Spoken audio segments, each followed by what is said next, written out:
Hi, everybody. Hi from the 14th chapter, Happier Days.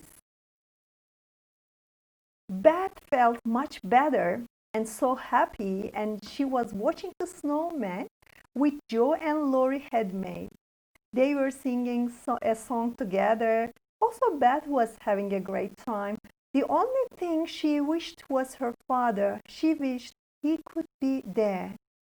Half an hour later, Lori came to the house with a surprise. Another Christmas present, I think.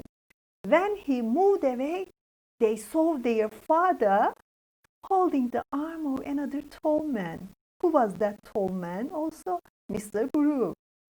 Mr. March disappeared under lots of loving arms and kisses. Everyone tried to hug him. Suddenly, the door of the other room opened and Beth ran into her father's arms by crying. Mrs. March thanked Mr. Brooke. All he had done. After that, he and Lori went off. We know that Mr. Brooke did his best at the hospital to help the family. Mr. March mentioned about Mr. Brooke by looking at Meg, who was staring at the fire, and he smiled at his wife. He smiled. His wife also smiled back at his husband. Joe saw this. Joe understood what the smiles were saying.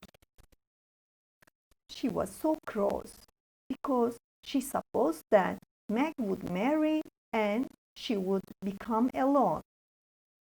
There was a Christmas dinner with Lori, Mr. Lawrence and Mr. Brooke. The whole family was there, and also Lori, Mr. Lawrence and Mr. Brooke will come for the dinner. Joe gave the tutor black looks that amused Lori. Joe didn't like Mr. Brooke. A year ago, they were complaining about awful Christmas. A year ago, they had hard times. Mr. March discovered several things about her young ladies.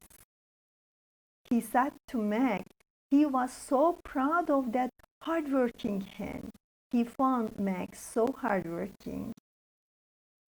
He also added, despite Joe's short hair, thin and white face being wild, she would become a warm-hearted woman, he knew. He knew that Joe had her hair cut because of the money. He knew this. He also knew that Joe was a bit wild, but in the future she would turn into a warm-hearted woman. Of course, he would miss his daughter, his wild daughter, but he would love this warm-hearted woman. He knows this. Beth wasn't as shy as she used to be, he said. And he noticed that Emmy helped everyone patiently and with a smile. Do you remember the time when Beth was ill? Emmy was sent to Aunt March's house, and at that night she began to cry because she knew that Beth was so kind, but she was a bit selfish, and she decided to change. So, as her father said, Emmy helped everyone patiently and with a smile.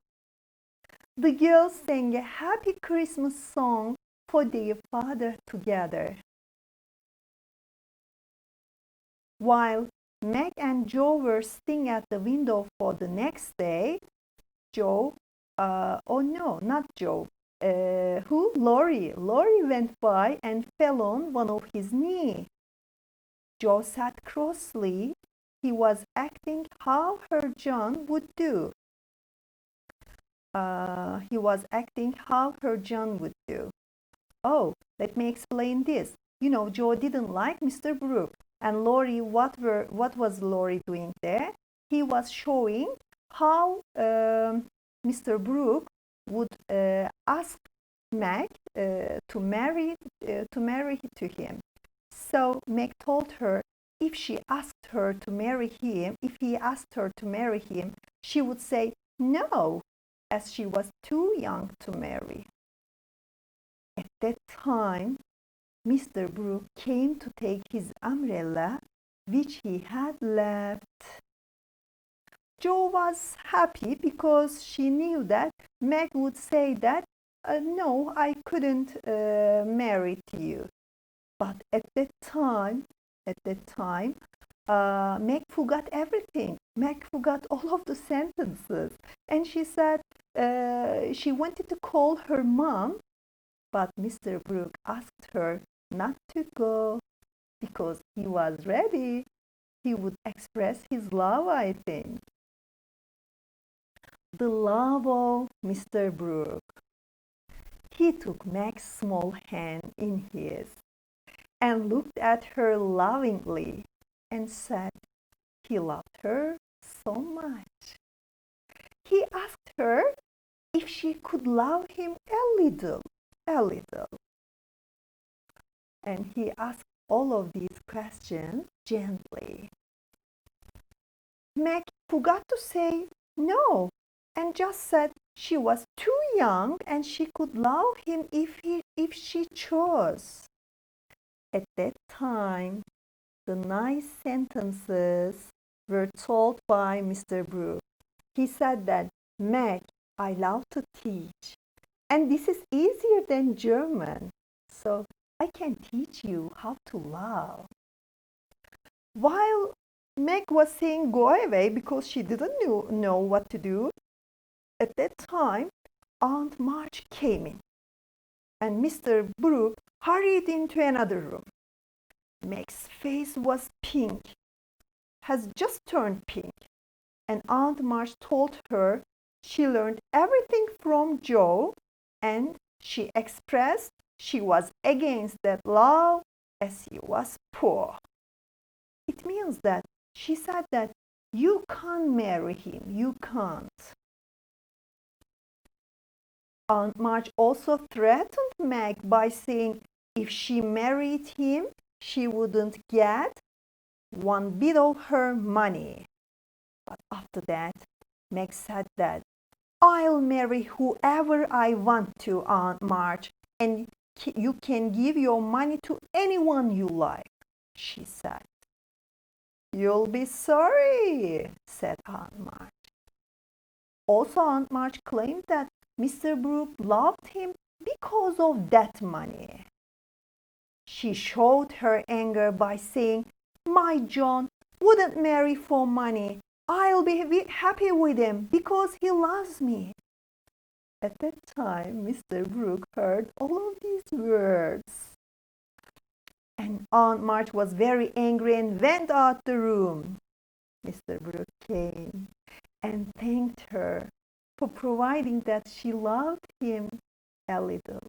In fact, she didn't prove she loved him a little. She loved him so much, but she didn't know, she didn't notice her love. At that time, she understood. Jo saw them live. Jo saw them hugging. But Mr. Brooke said, Sister Jo, wish us luck. Nobody knew what was said that afternoon. But a lot of talking was done because Jo went upstairs and she informed her family something bad was happening in the downstairs. But lots of talking was done. We don't know. We don't know really what happened. Mr. Brooke took Meg into supper to persuade his friends that his plans were sensible. Mr. Brooke was sure that Meg loved him. Now it was the time to persuade the others. Laurie gave some flowers to Mrs. John Brooke because in the past, Meg wrote something over and over as Mrs. John Brooke on a paper, and Laurie, I think, knew it. Jo was so sad again because she was about to lose her dearest friend, Meg. Laurie talked about his plan to Jo to console and cheer up her. He said that, "Don't be sorry, I'm here, I'm with you, and I'll be back from college in 3 years. We'll go abroad or we'll go on a nice trip somewhere." He tried to console her. While they were talking, everyone looked happy and sat happily together. Father and mother sat happily. Amy was drawing a picture of Meg and John, who were looking lovingly at each other. Beth lay on the floor, talking to her old friend Mr. Lawrence. Jo sat in her chair with a serious look, but after that, Lori smiled at her in the mirror, and Jo smiled back. Everyone was happy at last. Okay, this story really touched my heart. Did it touch yours? It is the end of explaining the chapters. It's the time to say goodbye. I hope you understood, you liked this